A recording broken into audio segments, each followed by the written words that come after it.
नमस्कार दोस्तों, मैं आशीष दिलवाले। तो दोस्तों, आज ट्रेनिंग का पहला दिन है। तो दोस्तों, अगर आप भी चाहते हैं कि बकरी पालन करना है, तो जैसे ही बकरी पालन का ख्याल आता है मन में, तो सबसे पहला सवाल आता है कि जमीन कैसा होना चाहिए, और ये भी ख्याल आता है कि कौन सा बकरी से काम को शुरुआत करना चाहिए। तो दोस्तों, ट्रेनिंग का आज पहला दिन है, तो हम कोशिश करते हैं और कोशिश करेंगे कि इस ट्रेनिंग में मैं ऐसा जो है कि ऐसा शब्द का प्रयोग ना करें कि जो आपको समझ में ना आए, क्योंकि बहुत सारे भाई का आज से पहले भी हमें फोन आ चुका है। कहीं ना कहीं से वो ट्रेनिंग लेते हैं, लेकिन बहुत कुछ समझ में उनको नहीं आता है। तो चलिए, मेरा मकसद ये है कि हम एकदम से आसान भाषा में आपको हर बात को समझाने की प्रयास करते हैं। और ट्रेनिंग का पहला दिन है, तो बोलने में कहीं मिस हो सकता है, तो उस पर भी आप ध्यान ना दें। और बोर्ड पर जो हम लिखेंगे, तो इसमें भी है कि हमसे अभी मिस हो रहा है। ठीक है, मिस क्या हो रहा है कि इस साइड से लिखने भिड़ते हैं और उधर चला जाता है। ये सब चीज पे ध्यान नहीं देना है। तो ट्रेनिंग का पहला दिन है, आप ध्यान से देखें, आपको ज्यादा समझ में आएगा। तो देखिए, जमीन चयन में सावधानी। बकरी का घर बनाने के लिए जमीन चयन में सावधानी सबसे पहले इसी पे आपको ध्यान देना है, क्योंकि छोटा सा गलती बाद में बहुत बड़ा बड़ा बाधा डालता है। ठीक है, तो सबसे पहला नंबर जो आता है वो होता है जमीन ऊंची होनी चाहिए। जमीन ऊंची होनी चाहिए, ताकि पानी तथा नमी से बचें। ठीक है, जमीन ऊंची होना चाहिए ताकि पानी तथा नमी से बचें। क्योंकि अगर जमीन ऊंची नहीं होगा, अगर पानी पड़ा, बारिश हुआ, तो अब बहुत ज्यादा पानी लग जाएगा।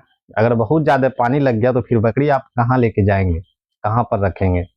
तो यहाँ पे मैटर करता है कि जमीन ऊंची होनी चाहिए। और अगर अंदर में, अगर जहाँ पे आप फार्म बनाए हैं, घर बनाए हैं बकरी का, अगर वहां पे पानी रहेगा और नमी रहेगा, तो 70% बकरी ऐसे ही आपका बीमार रहेगा। तो जमीन ऊंची होनी चाहिए।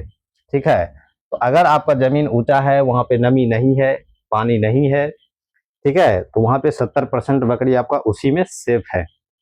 अगर बकरी पालन में आना चाहते हैं तो ये सब जानकारी थोड़ा बहुत आपके पास रहना चाहिए। बाकी आप दूसरे के बताए हुए बात पे कितना चलेंगे। ठीक है, जमीन ऊंची होनी चाहिए। अब दूसरा क्या आता है कि जमीन जो है पूरब से पश्चिम की ओर लंबा होना चाहिए। जमीन पूरब से पश्चिम की और लंबा होनी चाहिए। ठीक है, पूरब से पश्चिम की ओर लंबा होना चाहिए जमीन। इसमें आपको क्या होगा, अगर पूरब से पश्चिम की ओर लंबा होता है, अगर इस तरह से आप घर बनाते हैं पूरब से पश्चिम की ओर, तो जब भी बारिश होगा या हवा चलेगा तो डायरेक्ट हवा और डायरेक्ट पानी का झटका नहीं मारेगा, तो बकरी आपका ऑटोमेटिक सेफ रहेगा। अगर ऐसा नहीं है तो जैसा भी आप काम कर सकते हैं। अगर ऐसा है तो फिर आप इसी तरह से घर बनाए पूरब से पश्चिम की ओर लंबा। ठीक है, अब तीसरा पे आते हैं। तीसरा क्या है कि हवा रोशनी अच्छी मिल सके। हवा रोशनी अच्छी मिल सके, इसके लिए खुला एरिया का चयन करें। ठीक है, हवा रोशनी, हवा रोशनी अच्छी अच्छी मिल सके, इसके लिए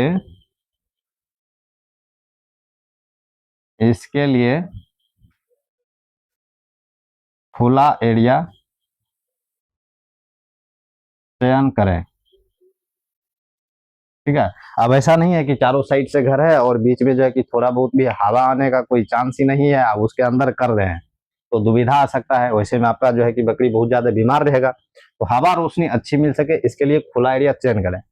और चौथा जो इम्पोर्टेंट बात है वो है साफ पानी पीने का समुचित व्यवस्था होना चाहिए।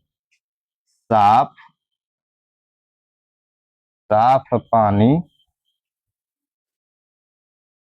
पीने का समुचित व्यवस्था होनी चाहिए। ठीक है, तो साफ पानी पीने का समुचित व्यवस्था होनी चाहिए। तो ये था बकरी पालन में 4 इंपोर्टेंट बात। जो इतना होना ही चाहिए। अब अगर आते हैं हम 5 नंबर पे, तो अब जो है कि हम आपको बताते हैं कि फैमिली सपोर्ट क्या होता है। ठीक है, ये तो जमीन चयन में आप सावधानी बरत लिए, जिसका ये 4 जो है कि बहुत ज्यादा जरूरी है। ठीक है, अब आते हैं फैमिली सपोर्ट। इसी में अगर आप बकरी पालन करने जा रहे हैं तो आपको इस पे भी विशेष ध्यान देना पड़ेगा। 5वां नंबर जो होगा वो होगा कि फैमिली सपोर्ट होना बहुत जरूरी है बकरी पालन में। फैमिली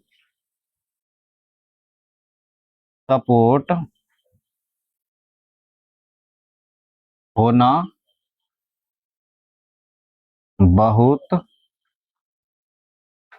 जरूरी है। इसमें सक्सेस होने के लिए फैमिली सपोर्ट होना बहुत जरूरी है। अगर ये नहीं भी है तो कोई बात नहीं है, आप कर सकते हैं। ठीक है, छठा है, अगर आप बकरी पालन में सक्सेस होना चाहते हैं, आपको साइड से इनकम होना चाहिए। आप किसी दूसरे काम से इतना इनकम होना चाहिए ताकि हम उसमें लगा सके। क्योंकि अगर बकरी पालन पे आप उतरे हुए हैं तो उसमें तुरंत पैसा तो आता नहीं है, कम से कम 2 से 3 साल 4 साल तक कुछ भी निकलता उससे नहीं है, बहुत कम निकलता है। वैसे में दुविधा हो जाता है कि बीच में ही बकरी पालन बहुत को छोड़ना पड़ जाता है। ठीक है, इसलिए साइड से पैसा आना चाहिए, आना चाहिए। यानी आपके पास साइड से आय का व्यवस्था होनी चाहिए, तभी आप बकरी पालन कर सकते हैं। नहीं तो आप साल भर 2 साल करेंगे, उसके बाद आपको छोड़ना पड़ जाएगा, नहीं कर पाएंगे। बकरी पालन में जो है कि 2 से 3 साल तक कोई इनकम नहीं होता है। ठीक है, साइड से पैसा आना चाहिए, साइड से लिख देते हैं। तो दोस्तों पहला दिन है तो इसलिए ऐसा हो रहा है, हो सकता है कि हम बोल नहीं पाते होंगे सही से, या फिर आपको लग रहा होगा कि किस तरह से बता रहा है, तो इसमें बहुत ज्यादा एक्सपीरियंस नहीं है बोर्ड पर आने का, तो इसलिए आप ध्यान से देखें। लेकिन मैं जो भी बता रहा हूँ एकदम से आसान भाषा का मैं प्रयास कर रहा हूँ कि आसान भाषा में समझाने की प्रयास करें, और इतना आसान भाषा में लेकर के चलें कि सबको समझ में आ सके। ठीक है, ये रहा, साइड से पैसा आना चाहिए तभी आप काम कर सकते हैं। अगर हम 7वां लें तो 7वां में क्या है कि फार्म की दूरी घर से बहुत ज्यादा अधिक नहीं होनी चाहिए। इसलिए इस पे कितना लिखेंगे, तो 7वां जो है कि घर से फार्म की दूरी बहुत ज्यादा दूर नहीं होनी चाहिए ताकि कठिनाई ना हो, इसलिए। और दूसरा चीज, अगर दूरी भी है तो कोई दिक्कत नहीं है। अब जितना हम इसमें बताए कि पूर्व से पश्चिम की ओर होनी चाहिए, हवा उसनी अच्छी मिल सके, इतनी चीज जो बताए, अगर ये सभी चीज का व्यवस्था नहीं है तब भी आप कर सकते हैं। ठीक है, तब भी आप कर सकते हैं, करने की मर्जी अपना है। लेकिन अगर इतना चीज का व्यवस्था है तो फिर आप अच्छा खासा मस्ती से काम कर सकते हैं और सक्सेस होने में दुविधा कभी नहीं होगा, और सक्सेस आप हो सकते हैं। तो दोस्तों आज का वीडियो यहीं तक है। ठीक है, जमीन चयन में सावधानी, तो ये हम बता चुके हैं। आज का पहला दिन है, और पहला दिन कैसा वीडियो लगता है आपको, अगर आप पूरा वीडियो देख रहे हैं तो कमेंट जरूर करें। हम धीरे धीरे जो है कि हर मेडिसिन का बारे में आपको हम डिटेल से बताएंगे। ठीक है, तो मिलते हैं दूसरे वीडियो में।